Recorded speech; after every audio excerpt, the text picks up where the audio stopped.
Urdu novel zone میں خوش آمدید۔ آج ہم پڑھیں گے گل دشت از قلم شیخ زادی، اور آج ہم سٹارٹ کر رہے ہیں سیزن 2۔ اس سے پہلے ہم سیزن 1 پڑھ چکے ہیں، آلدو کہ اس پہ آپ لوگوں کا رسپانس اتنا اچھا نہیں آیا، لیکن چونکہ وہ بھی ہماری کسی سبسکرائبر کی فرمائش پر پڑھا گیا تھا، اور اب سیزن 2 کی فرمائش بھی انہوں نے ہی کی ہے، تو پتہ نہیں رسپانس کیسا ہو، لیکن اب کہا ہے پیاری سی سبسکرائبر نے تو پڑھنا تو پڑے گا۔ اور اگر آپ لوگ سیزن 1 پڑھنا چاہتے ہیں تو میں لنک جو ہے نا وہ ڈسکرپشن یا آئی بٹن میں دے دوں گی، ٹھیک ہے؟ تو چلیں جلدی سے شروع کرتے ہیں۔ سنسان روڈ پر دور دور تک کوئی گاڑی چلتی ہوئی نظر نہیں آ رہی تھی، ہر طرف اندھیرا ہی اندھیرا تھا۔ اللہ کی پیدا کی گئی تمام مخلوق ہی اس وقت خاموش تھی، ہوائیں بھی اس انداز سے چل رہی تھی کہ پتوں کو بھی بمشکل ہی پتہ چل رہا تھا۔ ویسے تو کراچی کے بارے میں مشہور ہے کہ اس کی سڑکیں کسی بھی پہر خالی نہیں ہوتی، لیکن آج نہ جانے کیا بات تھی، شاید وہ اکیلی ہو گئی تھی اور اس کے اکیلے پن کا ساتھی کوئی بھی بننا نہیں چاہتا تھا۔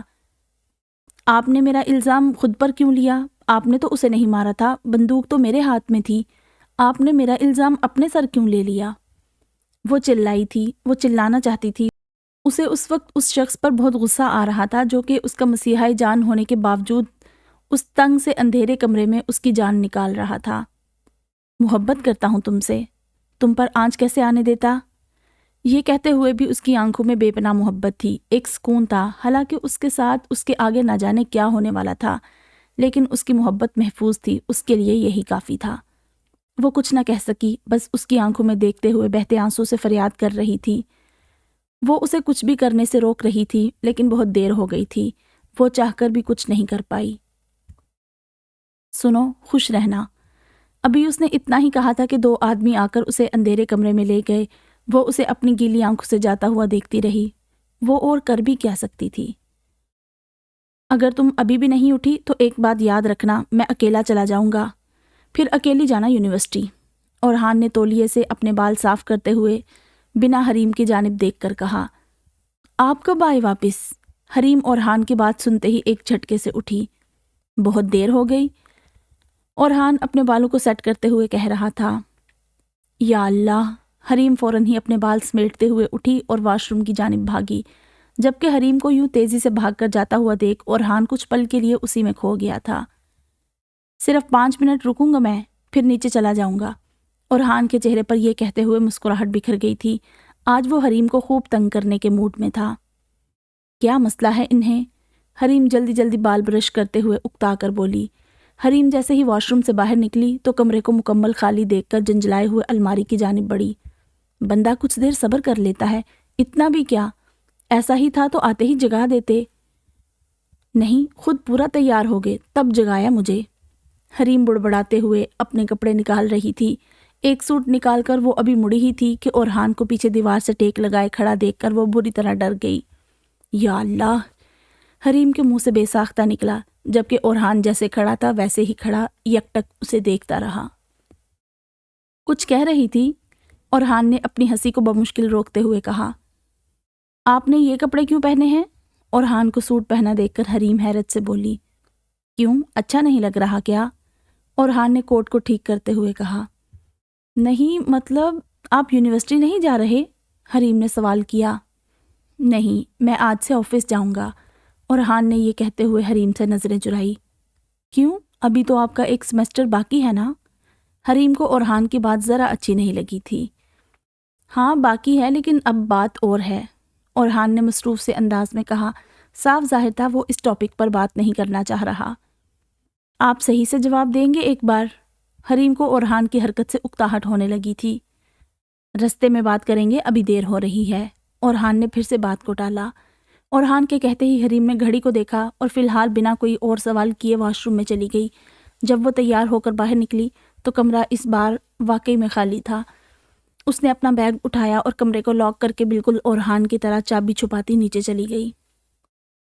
یہ تو کوئی بات نہیں بیٹا، میں ہوں نا، 6 ماہ میں کیا فرق پڑ جانا ہے؟ اویس شاہ اورحان پر برہم ہوتے ہوئے کہہ رہے تھے، جبکہ اورحان بنا کچھ کہے ناشتے میں مصروف تھا۔ اورحان کو ناشتہ کرتے دیکھ حریم کو پہلے تو برا لگا، کیونکہ اسے لگا تھا اورحان اس کا انتظار کر رہا ہوگا، لیکن پھر اس کا سوٹ دیکھ کر وہ سب بھول بھال کر اویس شاہ کی بات کی جانب متوجہ ہو گئی۔ یوں آخری وقت میں اپنی پڑھائی چھوڑ دینا یہ کہاں کی عقل مندی ہے؟ بیٹا ڈگری تو مکمل کرو، ثنا شاہ بھی ناراض ہوتے ہوئے بولی۔ حریم ان کی بات سنتی اورحان کے برابر والی کرسی پر آ کر بیٹھ گئی۔ السلام علیکم، اس نے پلیٹ اٹھاتے ہوئے ہلکے سے سلام کیا۔ وعلیکم السلام، تم نے منع نہیں کیا اسے یہ بیوقوفی کرتے وقت؟ ثنا شاہ نے حریم کی جانب چائے کا کپ بڑھاتے ہوئے کہا۔ حریم جو کہ ابھی تک ساری بات سمجھی ہی نہیں تھی، آنکھوں میں سوال لیے سب کو دیکھنے لگی۔ اس کو نہیں پتا، اورحان نے ناشتہ کرتے ہوئے مصروف سے انداز میں جواب دیا۔ پڑھائی چھوڑ رہے ہیں جناب، آج سے آفس جانا ہے انہیں۔ فرحان شاہ نے حریم کے ذہن میں اٹھتے ہر سوال کا جواب دیا۔ ابھی آخری سیمسٹر میں؟ کیوں؟ حریم نے حیرت سے ایک ایک لفظ رک کر ادا کیا۔ یہی تو مجھے سمجھ نہیں آ رہا، ثنا شاہ اب غصے میں آنے لگی تھی۔ تمہیں دیر نہیں ہو رہی کیا؟ اورحان نے سب کی باتوں کو مکمل نظر انداز کرتے ہوئے حریم سے کہا۔ میں بھی اورحان شاہ تمہارا ہی باپ ہوں، بغیر کسی ڈگری اور تجربے کے میں تمہیں اپنے آفس میں گھسنے بھی نہیں دوں گا۔ یہ سیمسٹر پورا کرو اور اس کے اگلے دن سے آفس آنا۔ اتنا دل چاہ رہا ہے تو یونیورسٹی کے بعد آفس آ جایا کرنا، اس سے زیادہ تو میں تمہارے لیے کچھ نہیں کر سکتا۔ تم ابھی یہاں سے سیدھے یونیورسٹی جاؤ گے، لیکچر لو گے اور پھر شام میں مجھے جوائن کرو گے۔ اویس شاہ نے اپنا حتمی فیصلہ سنایا۔ اور اب تم مجھ سے بحث نہیں کرو گے؟ ابھی اورحان کچھ کہنے کے لیے منہ کھول ہی رہا تھا کہ اویس شاہ نے اسے وہیں روکتے ہوئے کہا۔ کتنے دن کے لیے جا رہے ہیں آپ؟ پریشے اداس ہوتے ہوئے بولی۔ دیکھو ابھی پتہ نہیں، تھوڑی دیر میں پتہ چلے گا، فی الحال 2-3 دن کے لیے تیاری کر رہا ہوں۔ زاویار نے بیگ میں کپڑے رکھتے ہوئے کہا۔ مجھے بھی ساتھ لے جاتے، پریشے نے منہ بناتے ہوئے دل ہی دل میں کہا۔ اپنا خیال رکھنا، زاویار مصروف سے انداز میں کہہ رہا تھا۔ رکھ لوں گی، پریشے نے منہ بناتے ہوئے جواب دیا۔ ابھی زاویار کچھ کہنے کے لیے منہ کھول ہی رہا تھا کہ اس کا فون ایک دم بجنے لگا۔ جی ٹھیک ہے، میں لے لیتا ہوں، زاویار نے یہ کہہ کر فون بند کر دیا۔ ذرا نیچے سے میرا پارسل لے آؤ۔ زاویار اب فائلز کی جانب بڑھ گیا تھا، اسے شاید تھوڑی دیر میں نکلنا تھا، تبھی وہ جلدی جلدی پیکنگ کر رہا تھا۔ پریشے اس کی بات سن کر فوراً کمرے سے نکل کر نیچے گئی۔ مین گیٹ پر ایک آدمی لفافہ لیے کھڑا تھا، پریشے نے اس سے وہ لفافہ لیا اور منہ بناتے ہوئے واپس کمرے میں آئی۔ یہ کیا ہے؟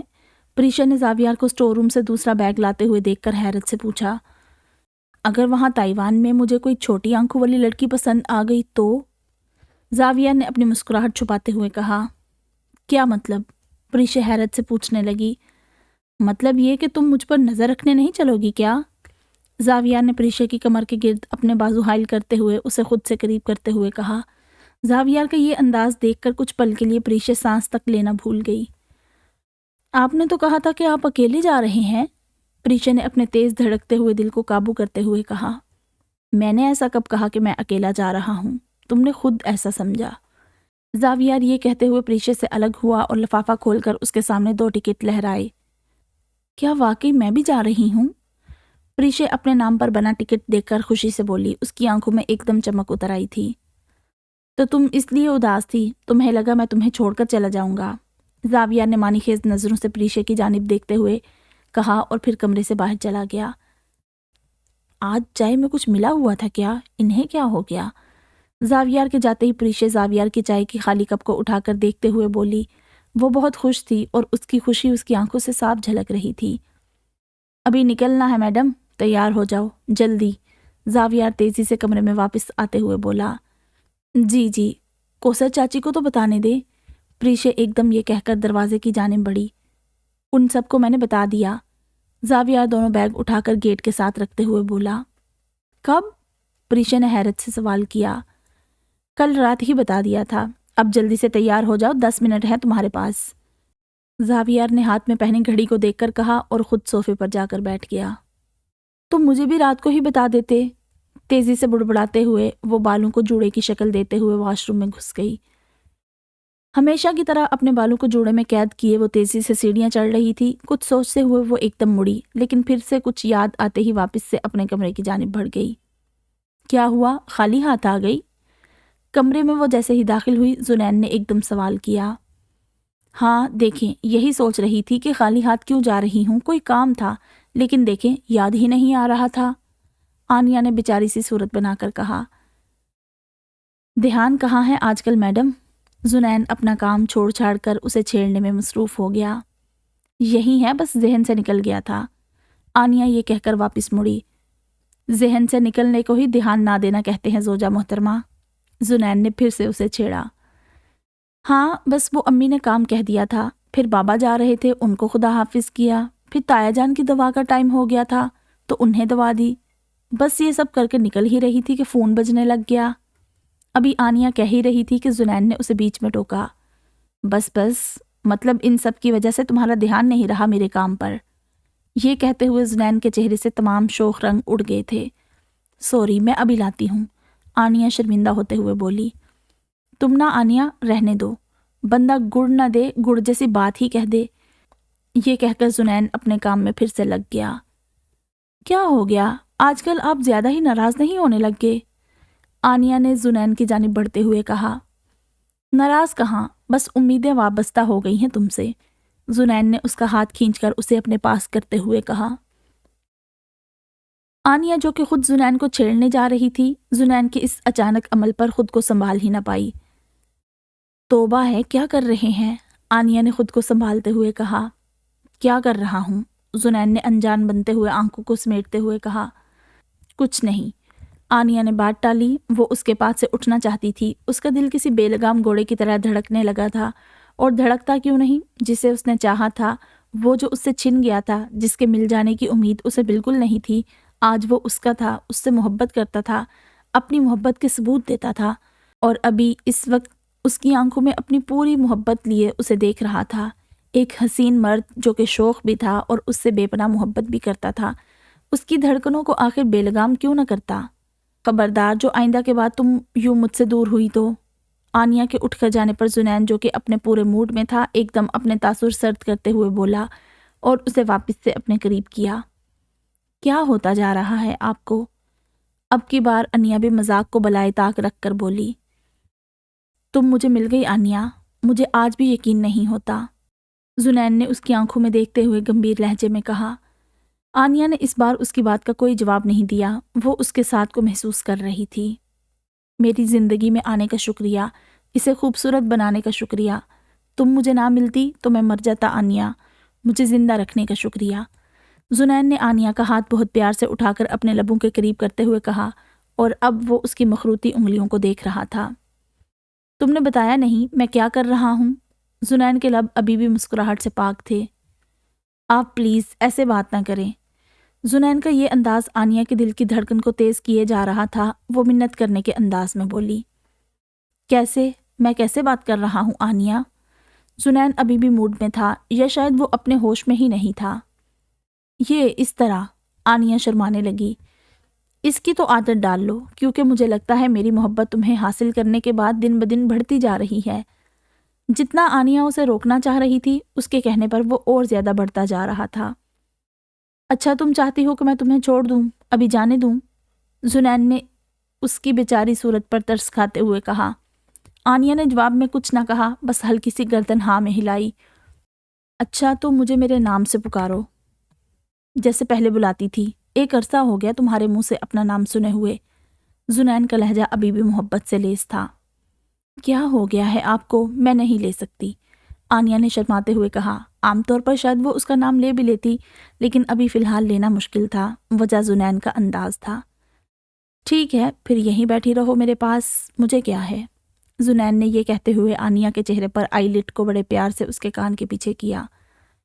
پریشے اور بھائی جان جا رہے ہیں ابھی، مجھے پلیز جانے دیں، انہیں کام ہوگا کوئی، یہ سب بعد میں دیکھ لیں گے۔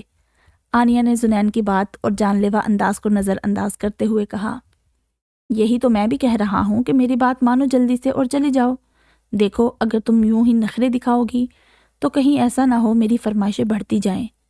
زنین کے ہونٹوں پر یہ کہتے ہوئے دل فریب سی مسکراہٹ سجی تھی۔ زنین مجھے جانے دے، آنیا نے اپنی نظریں جھکاتے ہوئے کہا۔ ایک دفعہ پھر سے کہو۔ زنین نے یہ کہہ کر اپنی آنکھیں بند کر لی، ہونٹوں پر اس کی مسکراہٹ واضح ہو چکی تھی۔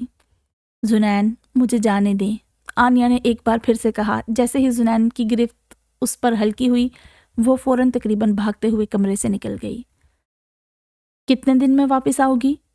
عرشیہ پریشے کے پاس کھڑی اس سے پوچھ رہی تھی۔ پتہ نہیں، مجھے تو ان کے ساتھ جانا ہے، یہ ابھی 15 منٹ پہلے پتہ چلا۔ دیکھو میرا حال، پہلے پتہ ہوتا تو پارلر ہو آتی، تیاری کرتی، اچھے اچھے کپڑے خریدتی، لیکن خیر، یہ کون سا ہمارا ہنی مون ہے، یہ کام سے جا رہے ہیں، پھر بھی اللہ کا احسان ہے مجھے لے کر جا رہے ہیں، اکیلے بھی چلے جاتے تو میں کیا کر لیتی۔ پریشے اپنے بیگ میں ضروری سامان رکھتے ہوئے کہہ رہی تھی۔ چلو وہاں جا کر خوب انجوائے کرنا۔ عرشیہ نے پریشے کی بات سن کر مسکراتے ہوئے کہا۔ کوشش پوری کروں گی، پریشے نے کچھ سوچتے ہوئے کہا۔ انشاءاللہ، دیکھنا مجھے لگتا ہے یہ سفر تمہاری زندگی کے ہر بند دروازے کو کھول دے گا۔ عرشیہ اپنے مخصوص انداز میں کہہ کر مسکراتے ہوئے پریشے کے کمرے سے باہر نکل گئی۔ اس کے پیچھے پریشے بھی کمرے سے باہر چلی آئی۔ تھوڑی ہی دیر میں سب سے مل کر پریشے اور زاویار حویلی سے باہر چلے گئے۔ طبیعت ٹھیک ہے تمہاری؟ روحان نے عرشیہ کے چہرے پر اداسی دیکھ کر فکر مند ہوتے ہوئے پوچھا۔ جی بس وہ پریشے پہلی دفعہ اتنی دور جا رہی تھی تو اس لیے تھوڑا سا، باقی میں ٹھیک ہوں، عرشیہ نے مسکراتے ہوئے جواب دیا۔ دوا کھا لی تم نے اپنی؟ روحان نے سوال کیا۔ نہیں، بس ابھی جا کر کھاتی ہوں، پریشے جا رہی تھی نا اس لیے ذہن سے نکل گیا۔ عرشیہ یہ کہہ کر سیڑھیوں کی جانب بڑھ گئی۔ تم بھی نا عرشیہ، کمال کرتی ہو، ڈاکٹر نے کہا بھی تھا کہ دوا وقت پر کھانی ہے، لیکن دیکھو، روحان بھی اس کے ساتھ چلتے ہوئے بولا۔ عرشیہ نے جواب میں کچھ نہیں کہا، وہ جانتی تھی یہ اس کی غلطی ہے، اس کی رپورٹس میں تقریباً ہر چیز میں کمی آئی تھی، ڈاکٹر نے اسے دوا اور خوراک کا بہت خیال رکھنے کو کہا تھا۔ چلو یہ لو جلدی سے کھاؤ۔ کمرے میں پہنچتے ہی روحان نے دوا کا ڈبہ اٹھایا اور اس میں سے دوا نکال کر اس کی جانب بڑھائی۔ تم انمول ہو عرشیہ، اور اب تو میرے لیے بے انتہا بیش قیمتی ہو، اپنا دھیان رکھا کرو، روحان عرشیہ کے پاس بیٹھ کر کہہ رہا تھا۔ روحان، وہ کل بھی میرے خواب میں آئی تھی، عرشیہ نے گزشتہ رات کا خواب یاد کرتے ہوئے کہا۔ تم اسے نظر انداز کرو، وہ کچھ نہ کچھ تو کرے گی ہی نا، اب کچھ نہیں ہوتا تو خواب کا سہارا لے لیا اس نے، تم بس لا حول ولا قوت پڑھ لیا کرو۔ اپنا ہزار کیا تھا رات کو تم نے سورۃ ناس اور سورۃ فلق پڑھ کر؟ روحان نے سوال کیا۔ جی کیا تھا، اور سورۃ بقرہ کا آخری رکوع بھی پڑھا تھا۔ پھر کیوں آئی وہ میرے خواب میں؟ اس کے خواب میں آنے سے کچھ نہیں ہوتا، تم نے خود کو اللہ کے حصار میں دیا تھا نا، بس یقین رکھو وہ کچھ نہیں کر پائے گی، یہ اس کی چال ہے تمہارا ایمان خراب کرنے کی۔ خواب کو خواب کیوں کہتے ہیں؟ کیونکہ یہ حقیقت نہیں ہوتے، اس پر یقین نہ کرو، اسے بہانہ مل گیا ہے تمہیں ڈرانے کا اور کچھ نہیں۔ لیکن روحان، جب سے یہ خوشی کی خبر ملی ہے، ایک دن نہیں گزرا جو میں سکون سے سوئی ہوں، میں کیا کروں، میں اپنے بچے کو لے کر خوفزدہ ہوں، کہیں ایسا نہ ہو جیسی زندگی میں نے گزاری ہے میرا بچہ بھی وہی زندگی گزارے۔ میں چاہ کر بھی خود کو خوفزدہ ہونے سے نہیں روک پاتی ہوں، بات میری ہوتی تو میں اس کا مقابلہ کر لیتی، لیکن اس ننھی سی جان کی حفاظت میں کیسے کروں؟ عرشیہ اب خوفزدہ ہونے لگی تھی۔ یہی تو بات ہے میری جان، وہ تمہاری اسی سوچ کا فائدہ اٹھا رہی ہے۔ حفاظت تم نہیں کرتی، حفاظت اللہ کرتا ہے، اور جب وہ کسی چیز کو بچانا چاہتا ہے تو پھر کوئی نقصان نہیں پہنچا سکتا۔ اگر ہمارے نصیب میں یہ خوشی ہے تو وہ ہمیں مل کر رہے گی، تم بس ڈرو نہیں، اللہ کی رضا میں خوش رہو۔ مجھے بھی اس کی فکر ہے، لیکن اس فکر سے کہیں زیادہ مجھے اپنے رب پر بھروسہ ہے، روحان نے مسکراتے ہوئے کہا۔ وہ پرسکون تھا اور یہ سکون اس کے چہرے سے صاف ظاہر ہو رہا تھا، لیکن عرشیہ جو کہ کئی سال خوف کے ساتھ زندگی گزار چکی تھی، وہ اب اپنی اولاد کے لیے وہ سب نہیں چاہتی تھی، تبھی ایک ماں کا دل خوف زدہ ہو رہا تھا۔ وہ جانتی تھی کہ یوں اس کا خوف زدہ ہونا اس کی کمزوری ہے، لیکن وہ خود کو پریشان ہونے سے روک نہیں پا رہی تھی۔ روحان کی باتیں اسے وقتی سکون دیتی تھی، لیکن جیسے ہی وہ سوتی تھی اس کا ہر ڈر، ہر خوف پھر سے بیدار ہو جاتا تھا۔ آپ ایسا کیوں کر رہے ہیں؟ ڈپارٹمنٹ کے دروازے پر جیسے ہی گاڑی رکی، حریم جو کہ پورے راستے چپ بیٹھی رہی تھی اپنی چپی توڑتے ہوئے بولی۔ کیونکہ اب بات اور ہے، اورحان کے انداز سے صاف ظاہر تھا کہ اس پر اویس شاہ کی باتوں کا کوئی اثر نہیں ہوا ہے۔ میری وجہ سے اب آپ خود کا نقصان کریں گے؟ حریم یکٹک اورحان کی جانب دیکھ کر پوچھ رہی تھی۔ نہیں، یہ سب تمہاری وجہ سے نہیں، یہ سب میں اپنی وجہ سے کر رہا ہوں، تم اب میری ذمہ داری ہو، اورحان بات سمجھانے کے انداز میں کہا۔ ٹھیک ہے تو پھر مجھے بھی گھر لے جائیں، کیونکہ گھر کے کام بھی اب میری ذمہ داری ہیں، صبح اٹھ کر آپ کے کپڑے استری کروں گی، آپ کا ناشتہ بناؤں گی، گھر کی صفائی، کپڑے دھونا، پھر دوپہر کا کھانا، برتن، پھر شام کی چائے، پھر رات کا کھانا، برتن۔ چلے ٹھیک ہے، پھر میں بھی وہی کروں گی جو عام لڑکیاں کرتی ہیں شادی کے بعد۔ حریم نے بنا سانس لیے اپنا فیصلہ جاری کیا۔ تم عام نہیں ہو حریم، اس لیے تم عام لڑکیوں کی طرح نہیں رہو گی، اورحان نے جواب دیا۔ تو پھر آپ بھی اپنی پڑھائی پوری کریں گے، حریم نے پھر سے آرڈر دینے کے انداز میں کہا۔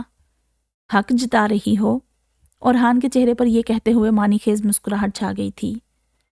آپ کہاں کی بات کہاں لے کر جا رہے ہیں؟ ابھی آپ کی پڑھائی کی بات ہو رہی ہے، حریم نے چڑھتے ہوئے کہا۔ وہ بہت سیریس تھی اور ایسے وقت میں اورحان کا ٹاپک بدلنا اسے تپا گیا تھا۔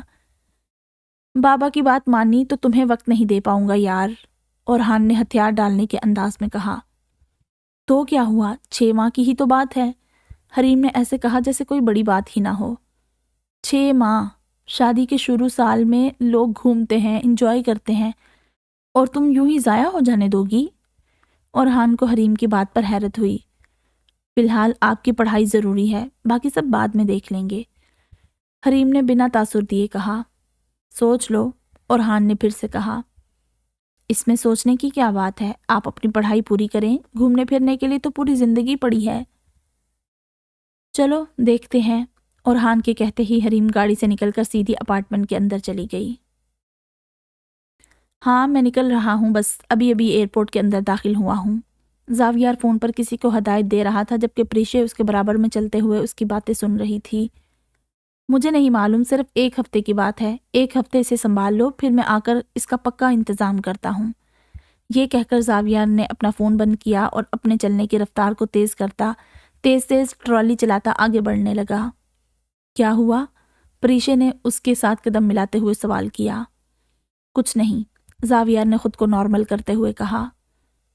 کچھ تو ہے، ابھی آپ کا موڈ اچھا تھا، ابھی خراب ہو گیا ایک دم، پریشے نے جھجکتے ہوئے پوچھا۔ اسے ڈر تھا کہ کہیں کسی اور کا غصہ اسی پر نہ نکل جائے۔ کسی مجرم کی وجہ سے پریشان ہیں؟ زاویار نے جب پریشے کے سوال کا جواب نہیں دیا تو اس نے پھر سے سوال کیا۔ سکندر کی بات ہو رہی تھی، امریکن ایمبیسی سے بہت پریشر آ رہا ہے، اللہ جانے کون ہے جو اس کو باہر نکلوانا چاہتا ہے۔ زاویار نے انگوٹھے کے ناخن سے اپنی بھووں کو کھجاتے ہوئے کہا۔ قدم ابھی بھی تیز تھے۔ اس کی امی ہوں گی، اور کون ہوگا؟ یہ بات سنتے ہی پریشے کے چہرے کے تاثرات ایک دم بگڑنے لگے۔ نہیں، ان سے بات ہوئی ہے میری، وہ نہیں ہے، وہ پریشان ضرور ہیں لیکن وہ یہ سب نہیں کر رہی، کوئی اور ہے، بس مجھے ڈر ہے کہیں میرے پیچھے کچھ اوپر نیچے نہ ہو جائے، زاویار نے سامان حوالے کرتے ہوئے کہا، اور اب وہ دونوں جہاز میں بیٹھنے کے لیے آگے بڑھ گئے تھے۔ تو آپ کے پیچھے کیا ہوگا؟ کچھ نہیں ہوگا، آپ پریشان مت ہوں، 1 ہفتے میں کون کیا کر لے گا، پریشے نے اسے دلاسا دینا چاہا۔ ہمارے ڈپارٹمنٹ میں یوں ہی کسی کو چھٹی اور ٹرپ آفر نہیں ہوتی، اگر وہ مجھے اتنی دور بھیج رہے ہیں تو ضرور دال میں کچھ کالا ہے۔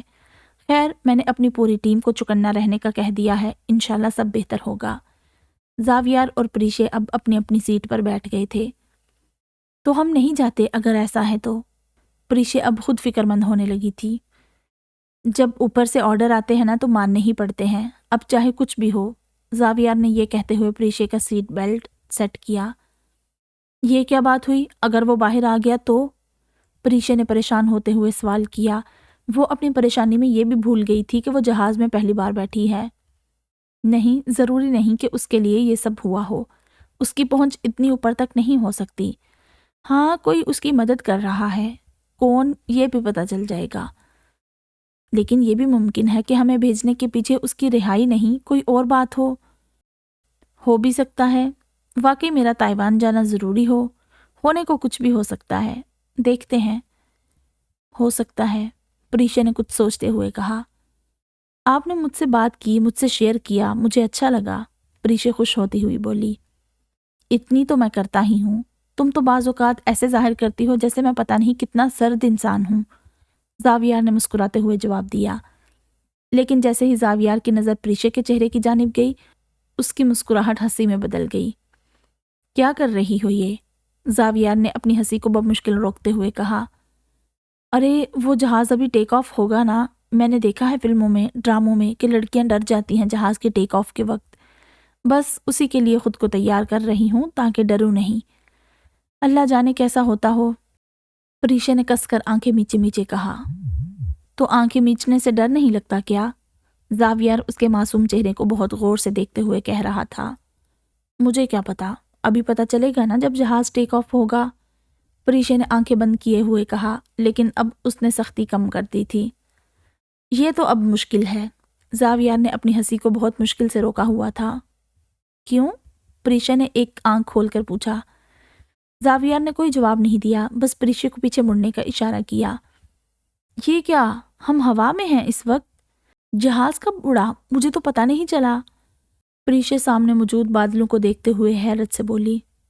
تم باتوں میں اتنی مشغول تھی کہ تمہیں پتہ ہی نہیں چلا۔ جب میں نے تمہارا سیٹ بیلٹ باندھا تھا تبھی اعلان ہوا تھا باقاعدہ۔ زاویار نے اپنی شہادت کی انگلی سے پریشا کی ناک پر ٹک کر کے مارتے ہوئے کہا۔ ہیں؟ لو بھئی، ایویں اتنا بدنام کیا ہوا ہے۔ پریشا منہ بسورنے کے انداز میں بولی۔ تمہیں ڈر نہ لگنے کا افسوس ہے کیا؟ زاویار کو پریشا کو یوں چھیڑنے میں مزہ آ رہا تھا۔ مجھے پتہ نہیں، لیکن میں محسوس کرنا چاہتی تھی، پریشا نے کھڑکی سے باہر دیکھتے ہوئے کہا۔ جو گزر گیا سو گزر گیا، چلو اس پل کو محسوس کر لو۔ واپسی کے وقت میں تمہیں پہلے سے بتا دوں گا، تب محسوس کر لینا۔ زاویار نے اب پریشا کا ہاتھ اپنے ہاتھ میں لے لیا تھا۔ زاویار کے ہاتھوں کا لمس محسوس ہوتے ہی پریشا کی دھڑکنیں بے ترتیب ہو گئی تھی۔ ایسا کم ہی ہوتا تھا، لیکن جب جب ہوتا تو پریشا الگ ہی دنیا میں پہنچ جاتی تھی۔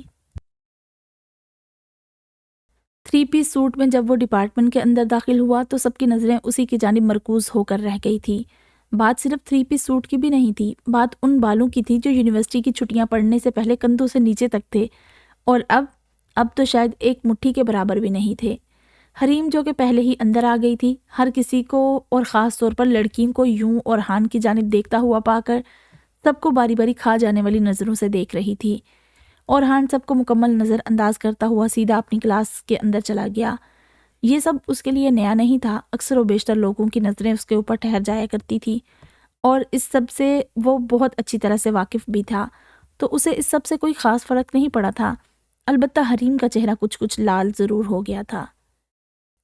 عرشیہ اور آنیہ کچن میں کھڑی اپنے اپنے کام میں مصروف تھی۔ عرشیہ جو کہ شادی کے شروع دنوں میں کچن کے کام کاج سے بالکل ناواقف تھی، اب وقت کے ساتھ ساتھ آہستہ آہستہ چیزیں سیکھتی جا رہی تھی، جبکہ آنیہ جو کہ ہر کام میں پہلے سے بہت ماہر تھی، اس کے ہاتھ جلدی جلدی پوری مہارت سے چل رہے تھے۔ عرشیہ بھی مہارت سے کام کر رہی تھی، لیکن تھوڑا آہستہ کر رہی تھی، کچھ نزاکت اس کی طبیعت میں بھی تھی، وہ جلد باز جو نہیں تھی۔ آنیہ، میں جا رہا ہوں، زنین نے کچن کے پاس آ کر کہا۔ کب تک آئیں گے؟ آنیہ نے مصروف سے انداز میں سوال کیا۔ یہی بس آدھا گھنٹہ، کسی سے ملنے جا رہا ہوں، بس یوں گیا یوں آیا انشاءاللہ، زنین نے مسکراتے ہوئے جواب دیا۔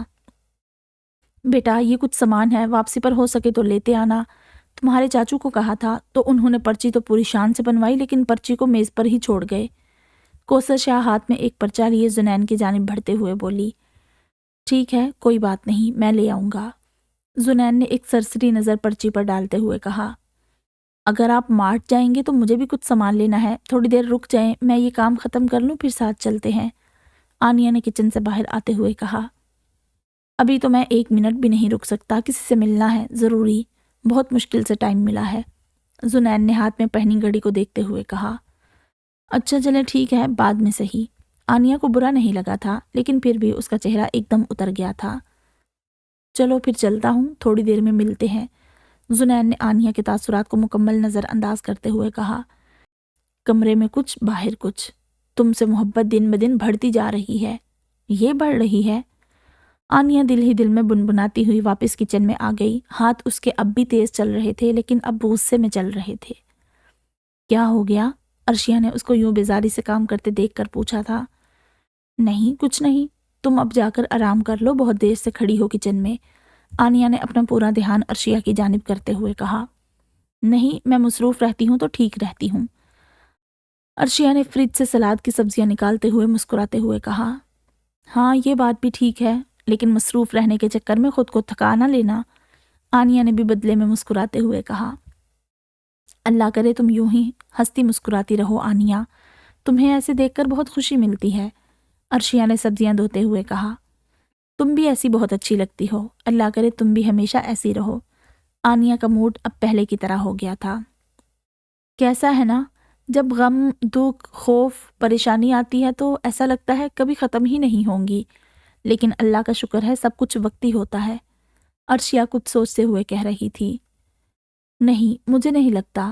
غم، دکھ، پریشانی، خوشی، یہ سب زندگی کا حصہ ہیں، یہ وقتی نہیں ہوتے، ساری زندگی ساتھ رہتے ہیں۔ جو لوگ خود کو متوازن رکھنا جانتے ہیں ان پر یہ زیادہ اثر نہیں ہوتے، اور جو اس سب کو خود پر سوار کر لیتے ہیں ان کو یہ غم اور خوشی زندگی سے دور لے جاتے ہیں۔ آنیہ سالن میں چمچ چلاتے ہوئے کہہ رہی تھی، جبکہ عرشیہ اس کی بات سے مکمل متفق سبزیاں کاٹنے میں مصروف تھی۔ یہ لو، کر دینا۔ گاڑی کو سفید حویلی کے سامنے روکتے ہوئے اورحان نے اس کے سامنے کچھ کاغذ کرتے ہوئے کہا، یہ کیا ہے؟ حریم نے ناسمجھی سے ان کاغذات کو دیکھتے ہوئے کہا، میرا اسائنمنٹ ہے۔ اورحان بنا تاثر دیے بولا، تو آپ کریں نا؟ حریم نے برا سا منہ بنا کر کہا، کب کروں گا میں؟ اورحان نے بھویں اٹھا کر پوچھا، تو میں کیوں کروں؟ ایک تو مجھے بھی آج 2 کیس سٹڈیز ملی ہیں، اور دوسری بات آپ کی کلاس تک پہنچنے میں مجھے بھی 2 سیمسٹر لگیں گے۔ میں کیسے کر سکتی ہوں یہ جو مجھے آتا ہی نہیں ابھی؟ حریم نے بیچارہ سا منہ بنا کر کہا، تم ہی چاہتی ہو نا کہ میں پڑھوں، تو کیا میری مدد نہیں کرو گی؟ اب میں ابھی آفس جاؤں گا تو اسائنمنٹ بناؤں گا یا آفس کا کام سمجھوں گا؟ تم ہی بتاؤ، یا کہو تو سارا دھیان آفس پر دے دیتا ہوں۔ اورحان نے کندھے اچکاتے ہوئے کاغذ واپس اپنے پاس رکھتے ہوئے کہا، کیا ہے بھائی؟ حریم نے ایک نظر اورحان کے ہاتھوں کی جانب کر کے کہا، اب محبت کی ہے تو تھوڑا سا ساتھ تو دینا بنتا ہے۔ اورحان نے مسکراتے ہوئے کہا، اسائنمنٹ تو چلو میں بنا دوں گی، لیکن میں نے کب کہا کہ مجھے محبت ہوئی ہے؟ حریم نے کاغذات کو اٹھاتے ہوئے شرارتی انداز میں کہا، ابھی 1 ہفتے پہلے کی بات ہے شاید۔ اورحان نے اپنی آنکھوں کو سکیڑتے ہوئے کچھ سوچنے کے انداز میں کہا، جی نہیں، میں نے آپ کی محبت قبول کی تھی، ایسا میں نے کچھ نہیں کہا۔ دونوں باتوں میں اور الفاظوں میں بہت فرق ہے۔ حریم کے انداز اور باتوں سے خود اعتمادی صاف ظاہر تھی، اور یہ خود اعتمادی اسے اورحان کے ساتھ نے دی تھی۔ عورت کو جب کوئی مرد، خاص طور پر جب وہ اس کا شوہر ہو، اپنے پورے دل سے چاہتا ہے تو اسی طرح وہ خود میں اعتماد محسوس کرتی ہے۔ آج تک جو حریم اورحان کی موجودگی میں گھبراتی تھی، سہم جاتی تھی، آج اس کی آنکھوں میں آنکھیں ڈالے اسے چھیڑ رہی تھی، اس سے دل لگی کر رہی تھی۔ یہ ظلم ہے حریم، میں کہہ رہا ہوں۔ اورحان کے چہرے کے رنگ حریم کی بات سنتے ہی پل بھر میں اڑ گئے تھے۔ ہے تو ہے، حریم یہ کہہ کر فوراً مسکراتے ہوئے گاڑی سے باہر نکل گئی اور سفید حویلی کے اندر چلی گئی۔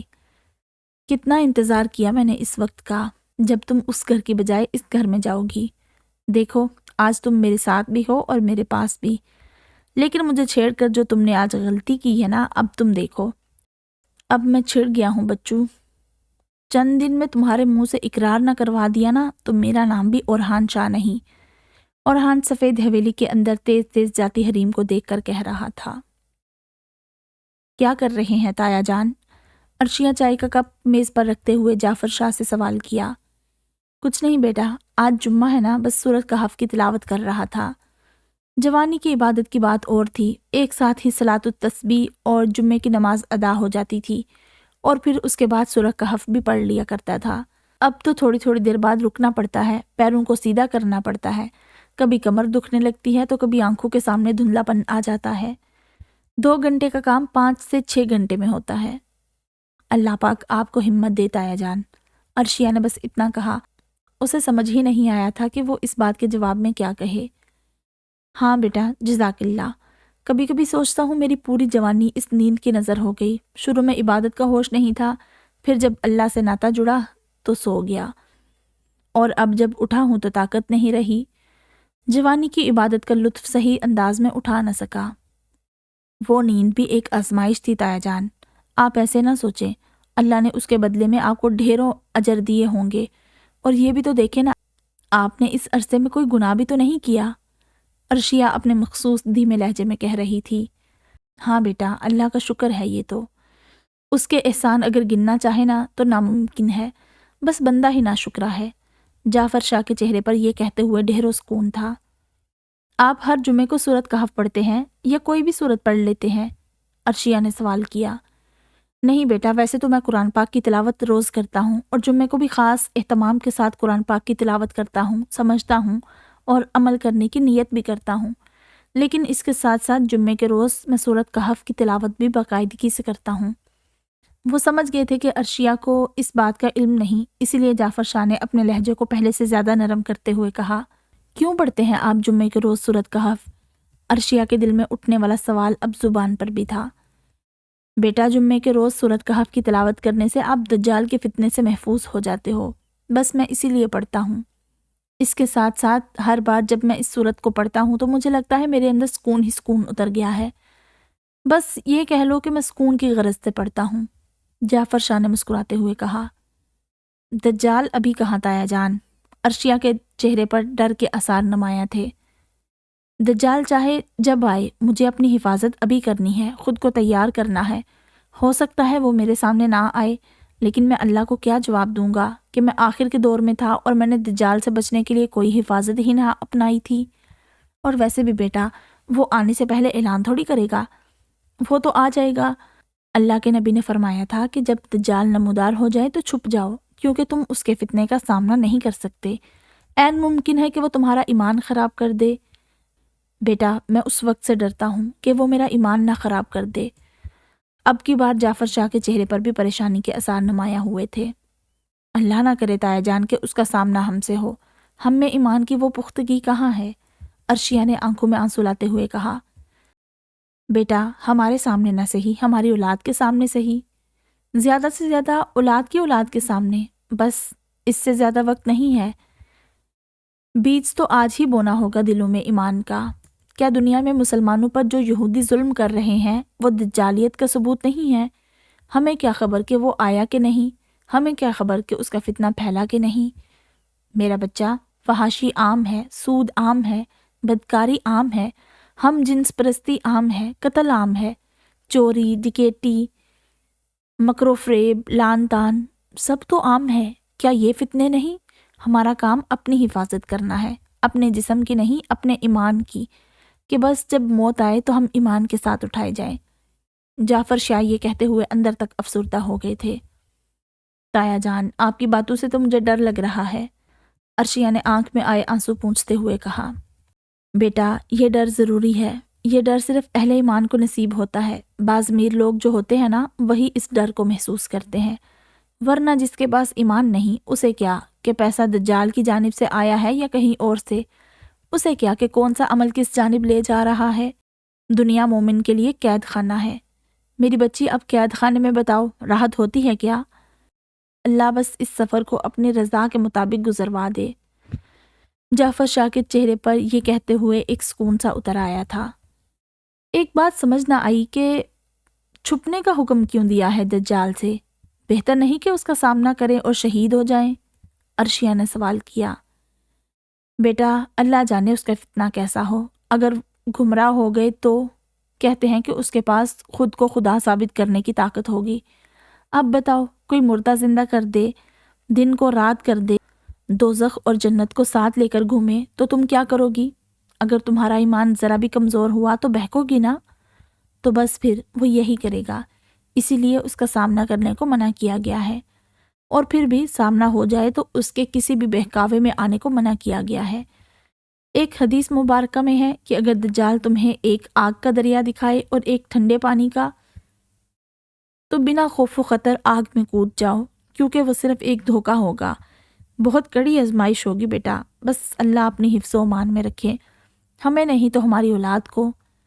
جعفر شاہ نے گہری سانس لے کر دعا کی، اللہ کرے وہ ہمارے سامنے ہی نہ آئے۔ عرشیہ کا ڈر ابھی بھی برقرار تھا۔ سوال تو پھر بھی ہوگا بیٹا، جعفر شاہ نے مسکراتے ہوئے کہا۔ جب وہ میرے سامنے نہیں آیا تو پھر اس کا مجھ سے سوال کیوں ہوگا؟ عرشیہ نے ناسمجھی سے کہا۔ اگر تم نے آج اپنی اولاد کو اس کا نہیں بتایا، اس کے فتنے سے بچنے کے لائق نہیں بنایا، اور کل کو تمہاری اولاد نے کم علمی کی وجہ سے اپنی اولاد کو راہ راست پر لانے کی تلقین نہ کی، تو ایسی غلطی کی سزا کیا تمہیں نہیں ملے گی؟ تعلیمات نسل در نسل ہوتی ہیں، ماں باپ کا کام پیٹ بھرنا نہیں ہوتا، بچے کو راہ راست کی تعلیم دینا ہوتا ہے، پھر اس کے بعد اولاد کا کہ وہ کس راستے کو چنے، لیکن راستہ دکھانا تو ماں باپ کی ذمہ داری ہے نا۔ جعفر شاہ نے ایک ایک لفظ کو بہت آہستہ سے سمجھانے کے انداز میں کہا۔ ان کا انداز ہی اتنا میٹھا اور نرم ہوتا تھا کہ سننے والے کے دل پر ان کے الفاظ سیدھے جا کر لگتے تھے، نہ کوئی غرور، نہ انا، نہ ہی سامنے والے کے لیے لہجے میں کوئی حقارت۔ ہر کام، ہر الفاظ بس اللہ کو راضی کرنے کے لیے۔ شاید وہ ان لوگوں میں سے تھے جو اللہ کو راضی کرنے کا کوئی ایک موقع بھی ہاتھ سے جانے نہیں دینا چاہتے تھے۔ تو یہ تھی ایپیسوڈ نمبر 1۔ امید کرتی ہوں آپ کو پسند آ رہا ہوگا۔